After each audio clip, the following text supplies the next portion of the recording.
tayo po lahat dito ay napapasako pa rin naman sa isang probinsya na minamahal po natin at yan ang Silangang Mindoro. At actually, bago po nagkaroon ng Puerto Galera, bago po nakilala ang Puerto Galera sa industriya ng turismo, kilala na po yung Mindoro bilang mga tama raw, bilang mga lahing mangyan. Kaya dapat po, naandun pa rin po ang ating pagmamalasakit para po sa ating minamahal na lalawigan ng Silangang Mindoro. So ito pa rin ang isa sa mga identity ng Oriental Mindoro? Yes po. Kaya nga po, hindi lamang po sinasabi po nating mamamayang disiplinado. Sinasabi na rin po natin ngayon, dapat pala po, hindi lang mamamayang disiplinado, dapat po pala Mindoreñong disiplinado. Alright, so pag-usapan naman natin, Mayor, yung provision ng mga basic services sa mga turista sa Puerto Galera. Kumusta ang supply ng tubig na di umano ay nawawalan ng supply ng tubig sa ilang mga key areas sa ating bayan? Totoo po naman na sa pagdami po at paglago ng industriya ng turismo, sa pagdami po ng mga establishments, sa pagdami po ng taong gumagamit, ang supply ng tubig, nagkakaroon po ng pagkukulang. Simple lang din po ang analohiya natin yan.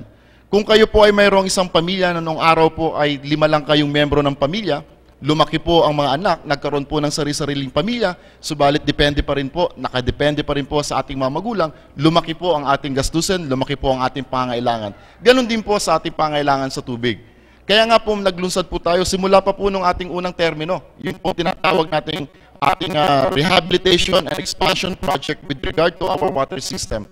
But medyo sa kasamaang palad nga po, nagkaroon lang po tayo ng some delays sapagkat mayroon pong ilang grupo na nag-file po ng kaso.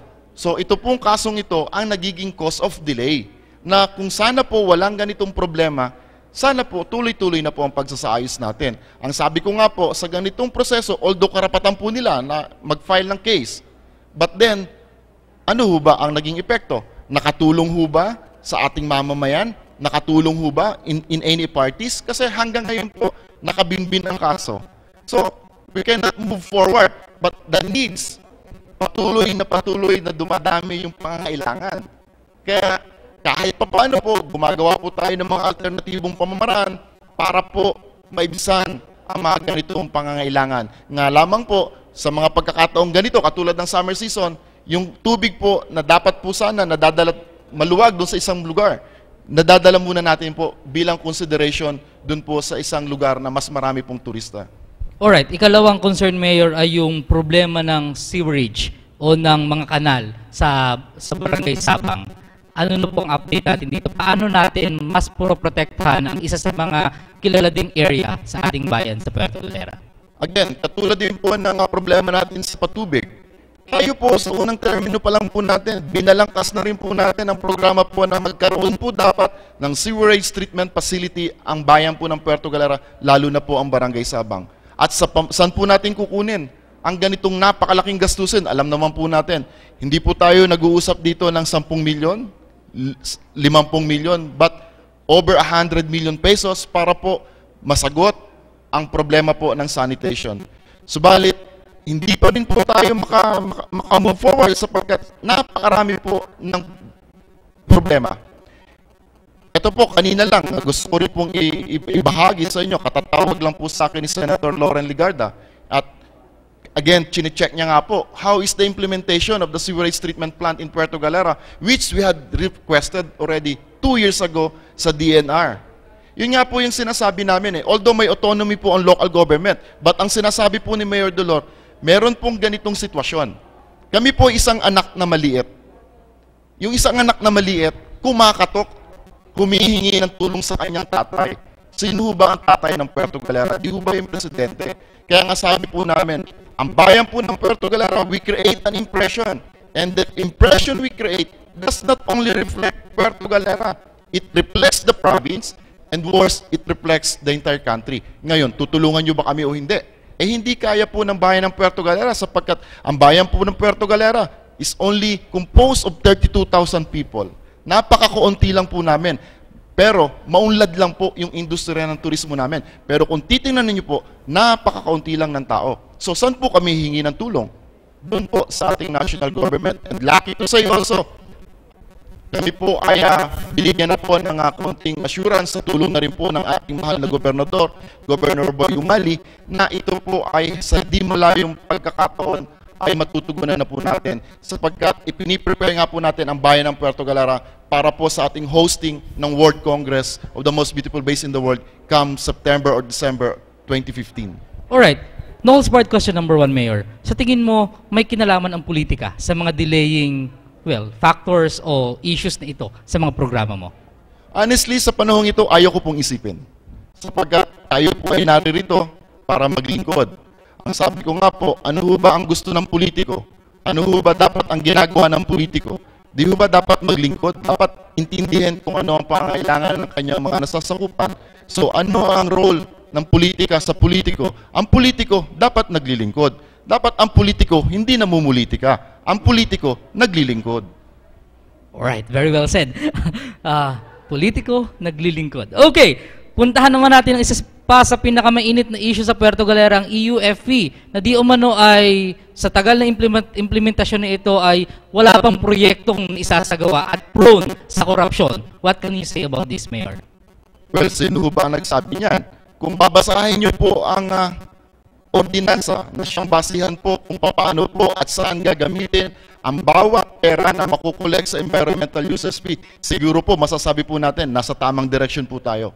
Sa kaalaman po lang ng lahat, ang lahat po ng mga mahal naming kababayan dito po sa Silangang Mindoro at ganoon din po sa Occidental Mindoro, kayo po lahat ay libre na pumunta sa bayan ng Puerto Galera. Hindi po namin kayo sinisingilan ng environmental users fee. Para lang po maliwanag sa lahat, malaya po kayong pumunta ng bayan ng Puerto Galera, end point of entry.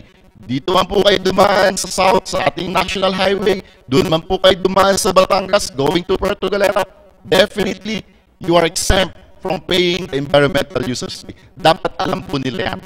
Alright. So, matapusin ko lang. Go ahead, Tungkol sir. doon sa environmental users fee, prone daw po sa corruption. Paano po nila nasabi na prone ulit ito sa corruption? Did they even help or meron ho ba silang kontribusyon kung paano ito masasabi? Baka nga po kaya nagiging prone sa corruption, itong mga taong nakakausap nyo or maraming mga taong nagsasabi, sila yung hindi nagbabayad ng tamang EUF doon sa kanilang mga guest. Pag meron silang booking, kung 100 packs yung kanilang booking, hinihingi, binabayad lang, mga 50% lang o 50 packs lang yung binabayad. So, saan po ang corruption? After all, it is properly audited by our Commission on Audit. So, hindi naman po sa atin pumupunta ang pera kasi the transactions is just between the municipal treasurer who issues the tickets to the collector. Yung collector nagko-collect and then remits it to the treasurer. So, hindi naman po sa atin Walang role ng executive. So, walang role ang executive. Alright. Direk Ayan, libre daw tayo sa Puerto Galera. Yes po sa lahat ng ating mga kababayan po sa Silangan at ano ba yun? Occidental. Kanlurang Mindoro. Okay, so Dr. Zoe, pupunta na tayo doon. Mayor, paano natin pinananatili ang ganda ng Puerto Galera? Simple lang po, sabi po natin ulit, maging mamamayang disiplinado lang po tayo. And lahat po yan, masasagot po natin. Bukod pa po doon sa mga batas na ating pong pinaiiral. Sa bayan po ng Puerto Galera, bawal po ang gumamit ng kahit na anong uri ng plastic. Sa bayan po ng Puerto Galera, bawal din po ang manigarilyo. May mga lugar lang po na itinakda para po manigarilyo. Sa bayan po ng Puerto Galera, mahigpit pong ipinagbabawal ang illegal na pamumuto ng kahoy. Sa bayan po ng Puerto Galera, pinagbabawal din po ang basta na lang po kayo mangingisda. Sa bayan po ng Puerto Galera, bawal po kayo mamulot ng coras o shells. At bawal din po ang mamulot ng mga buhangin. So, sa pamamagitan po nitong mga bagay nito, nitong mga alituntunin nito, napapanatili po natin yung kagandahan at kalinisan ng ating bayan. Sapagkat kung wala pong plastics, wala pong madadala sa tubig, walang madadala sa dagat, malinis po yung ating diving sites. And after all, we have this program na regular coastal cleanup, kasama po ang iba't ibang organisasyon, kasama po ang mga lokal na pamahalaan, kasama po ang sangguniang barangay, para po sa buong 42 kilometers coastline ng bayan po ng Puerto Galera. Alright, naka-inset sa atin ngayon yung napakagandang bayan ng Puerto Galera, mga kaibigan. Natanong ko lang at naalala ko lang, Mayor, tayo ang nagkaroon ng unang traffic light sa Puerto Galera. Anong nangyari? Ba't hindi na nagpa-function ngayon? Simple lang po ang sagot natin dyan.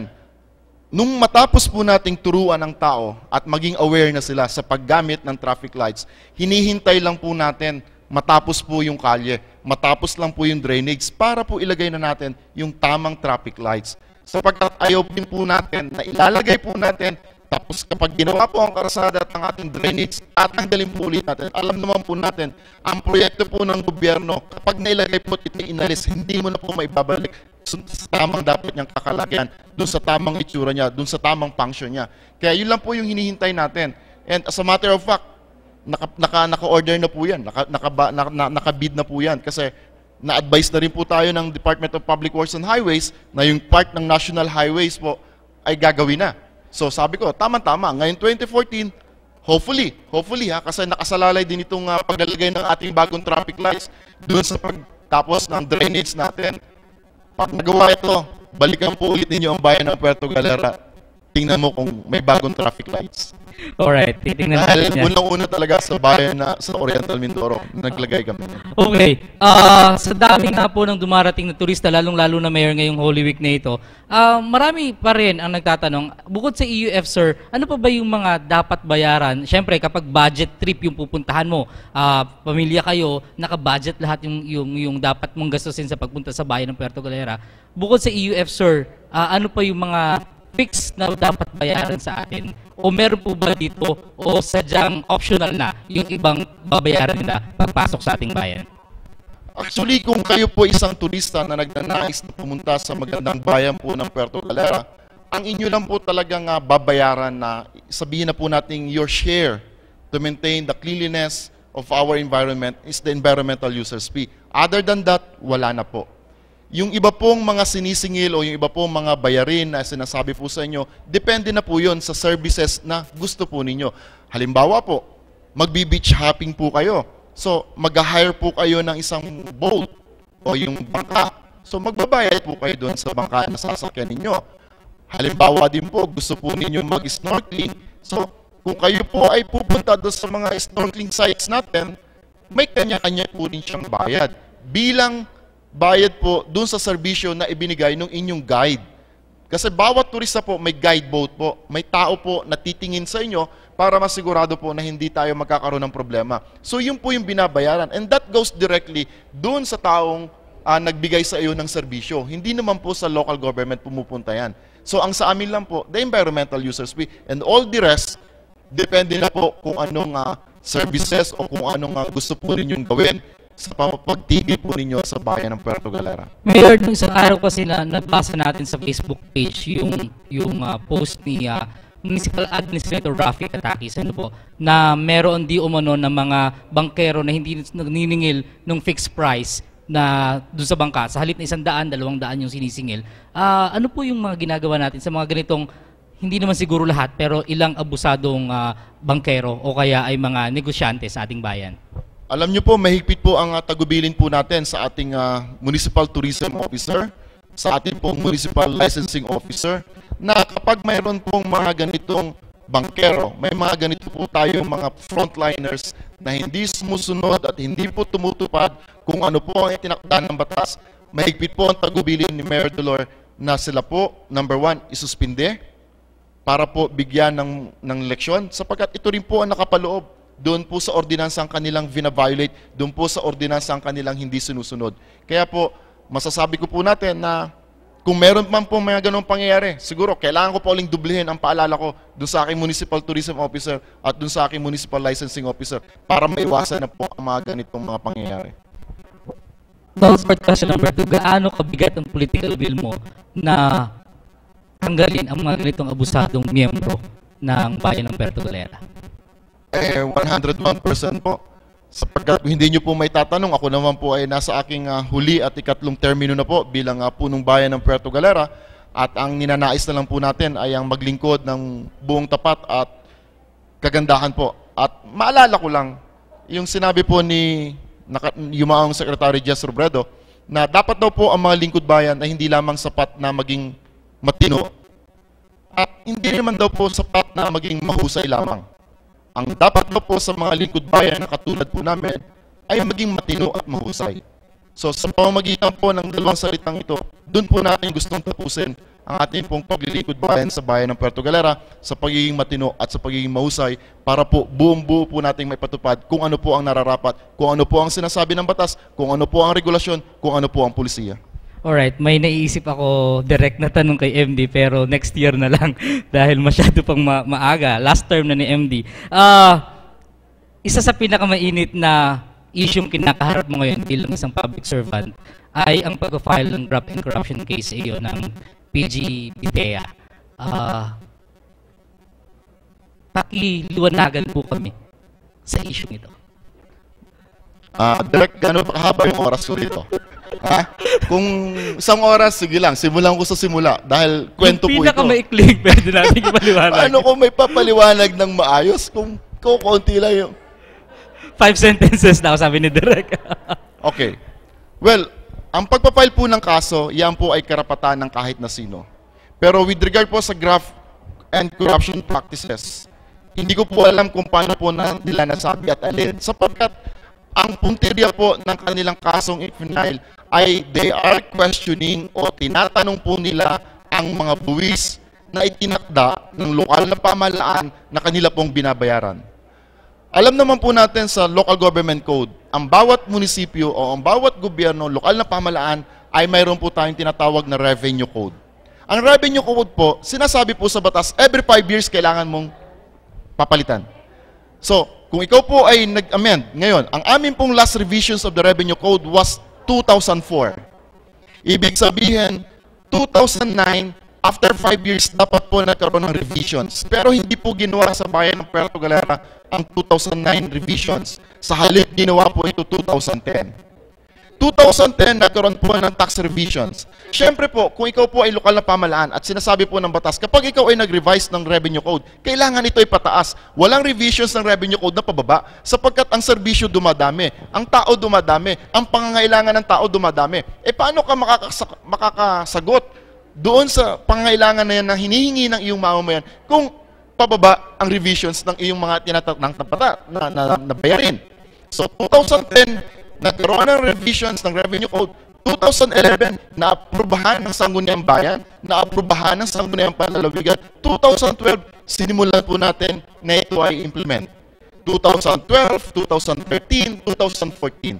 Anong taon na po ngayon? 2014. Why only now file? Why only now question the Revenue Code? Yung buwis na binabayaran nila, ngayon nila tinatanong. Ay samantalang 3 taon na namin itong ginagawa. After all, bakit sa akin? Kung titingnan mo, ano na namang relasyon ni Mayor Dolor doon sa kasong inilagay nila kung ang kini-question nila ay ang Revenue Code. Dahil ang Revenue Code, ginawa ng Sangguniang Bayan, inaprubahan ng Sangguniang Panlalawigan, in-implement ng Municipal Treasurer's Office. Ang trabaho ng executive, ng Mayor, mag-implement kung anong batas ang ginawa ng Sangguniang Bayan, kung ikaw na may gobernador, kung anong batas ang ginawa ng Sangguniang Panlalawigan. So, anong role ko na naman doon sa ginawa nila? May iba bang dahilan? Yan hindi ko po alam. Alright, sa napakagandang news report ng ating kasamang si Ginoong Juancho Mahusay, sabi niya sa kanyang pahayagan, isinite niya dito yung nag-file ng kaso. Sabi dito, to quote, "Many resorts are closing down. Economically, Puerto Galera is shrinking." What can you say about this? Alam niyo po, doon po sa isang aming pinifill up ngayon to become the most friendly, business-friendly municipality yung Puerto Galera. And the records again will show, hindi ko po alam kung ano ang basihan nila. Again, maliwanag po nating pwedeng sabihin na kung ikukumpara mo po noong 2012, 2013, 2014, ilan po ang nabigyan po natin ng building permits sa construction ng resorts. After that, ilan po ang binigyan po natin ng business permits to operate at occupancy permit para po makapag-operate ng businesses nila. So, alin po yung sinasabi nila nagko-close? Where in fact, ang statistics will tell us, pataas po lahat.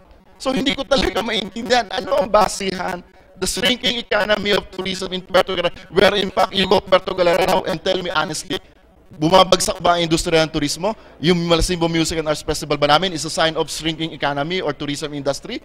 And the hosting of the World Congress, gathering all 34 countries in such a small place, Puerto Galera, is that a kind of shrinking economy or the other way around? May dagdag pa tayo, yung Bulabud Festival, Mayor. Tama, meron na rin ganito. No. We have our own festival, the Galera Festival. Yun yung aming local festival. Yung Bulabud, iba yun sa Music kanila. festival din, parang Malasimbo or No, sa amin, Galera Festival, Malasimbo Music and Arts Festival, and yung aming Kaaldawan Iraya Festival. So we have 3 festivals in Puerto Galera. So lahat ito, kung titingnan mo, I do not know. And after all, Puerto Galera, before I became mayor, Puerto Galera has been for a long, long time, Puerto Galera is third-class municipality. More than a decade. After 3 years of my incumbency as mayor, I was able to make it, nagawa po natin yung third-class municipality, naging first-class municipality without passing second-class municipality. Is that a kind of a shrinking economy where in fact the basis of the new classification is your local revenue income? Kung ipupush ko nga po mag-city na ang bayan ng Puerto Galera, pwede na po eh. Actually, we can be classified as a 6-class component city, but nevertheless, hindi pa po yun ang ating trust sa ngayon sapagkat ang gusto po natin, makumpleto po muna natin ang ating mga pasilidad at ang lahat po mga serbisyo publiko bago po tayo pumunta sa pagiging syudad kung kami man po ay magkukwalify doon po sa pagiging syudad. Pero yun na po yung next step. Alright, Mayor MD, invite our kababayans to visit Puerto Galera, lalong-lalo na ngayong panahon ng Holy Week na kung saan sikat na sikat ang ating bayan dahil sa mga local tourists at sa mga activities na ipinoprovide natin sa Puerto Galera. Well, Sir Don, bago po natin imbitahan ang ating mga tagapanood, hayaan nyo pong for in behalf of the people of Puerto Galera, napasalamatan ko po kayo sa pag-imbita nyo po sa akin sa gabing ito. Ang lahat pong miyembro ng No Holds Bar News family, maraming salamat po sa lahat ng cable channels, local na pagpapalabasan po nitong napakagandang show po ninyo. Maraming salamat. Actually, hindi po ako nagsisisi talagang kahit po medyo mahirap, pinili po natin makarating ngayon. Maraming salamat po sa inyo lahat. At sa akin po lahat ng mga kababayan, hindi lamang po sa amin sa Puerto Galera o sa kung saan man, lalo tigit dito po sa magandang probinsya po ng Silangang Mindoro. Tara na, tayo na, puntahan po natin ang malaparaisong Dalampasigan na bayan ng Puerto Galera na kung saan ang mga mamamayan po ay disiplinado, na kung saan po naghahangad po na maging puso ng Asya sa taong 2020 sapagkat ngayong darating pong Holy Week, masasaksihan po ninyo ang iba't iba pong mga gawain, hindi lamang po yung mga religious activities, but lalo tigit po doon po sa mga kabataan, doon po sa mga bakasyonista po natin. Kung gusto po ninyo magkaroon po kayo ng kakaibang karanasan, ngayong darating pong Semana Santa, tayo na po, tara na, puntahan po natin ang magandang bayan po ng Puerto Galera. Maraming salamat po at muli sa inyo pong lahat, isa pong malaparaisong Dalampasigan at mga Mindoreñong disiplinado. Maraming salamat po. Muli, Puerto Galera Municipal Mayor Hubert Christopher Atienza Dolor, maraming salamat po kahit short notice yung binigay namin sa inyo at pasensya na medyo mataas ang aming studio dito sa No Holds Barred. Aasahan namin na muli namin kayong may invite sa programa namin dito sa No Holds Barred. Anytime po. Okay mga kaibigan, simula pa lang yan ang ating paghimay sa mga isyong ating pinag-usapan ngayong gabing ito. Sa ating pagbabalik po ay pagpapatuloy natin ang ating usapan kasama ang mga opisyal mula sa City Health and Sanitation Office at Pag-asa Lungsod ng Caloocan para bigyan tayo ng update regarding sa ating summer season. I-text nyo pa rin po ang inyong mga katanungan sa ating mga text lines. Ito pa rin po ang No Holds Barred airing live from No Holds Barred News Center. Magbabalik po kami.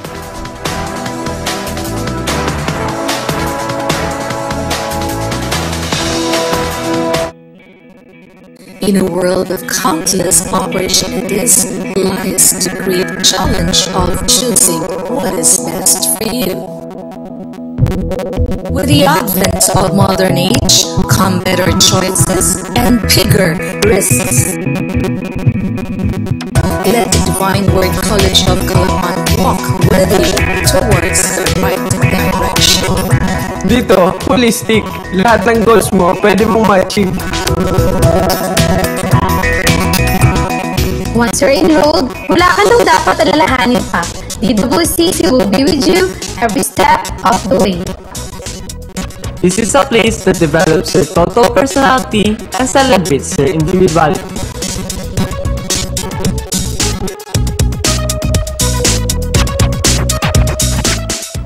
And that's because DWCC allows us an environment to explore our full potentials. We were just ordinary students. Now we're leaders, modern leaders. My academic experiences are just awesome. DWCC has the perfect facilities and a classroom environment is conducive to learning. Right, Mama, sir? That's true. Here you get the attention you need and deserve. And we are proud that DWCC is not only about educating students. We go beyond ourselves to care for the world, To care for the environment, to care for the future.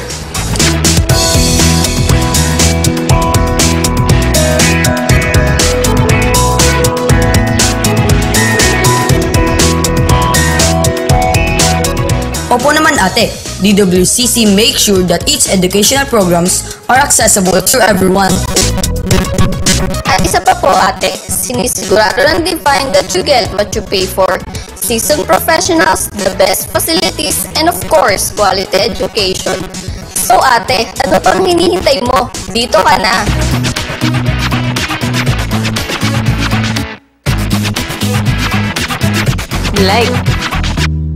In its 67 years as an institution, Divine Word College of Calapan, the premium provider of quality education in Oriental Mindoro, has ably responded to the demands of a changing time.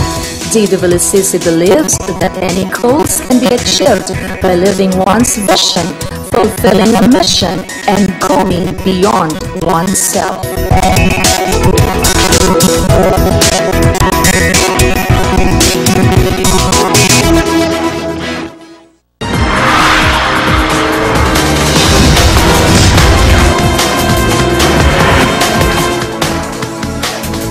And patuloy po kayong nanonood ng No Holds Barred live mula dito sa Divine Word College of Calapan. At mga kaibigan, kasama natin ngayong gabi ang ating mga panauhin para talakayin ang epekto ng summer season sa ating kalusugan. Ganun din para pag-usapan ano mga dapat nating gawin ngayong summer season. Kanina sabi ni Mayor Andy, ang sarap pagpunta sa Puerto Galera, Sandra, kaya magpunta ka na doon. Ngayong gabi ay makakasama natin at last, after several invitations ay naging free ang schedule ni Doktora, ang program manager ng City Health and Sanitation Office ng City Government of Calapan. Siya po isang rural health physician. Ladies and gentlemen, Doktora Maria Teresita Nieva Bolor.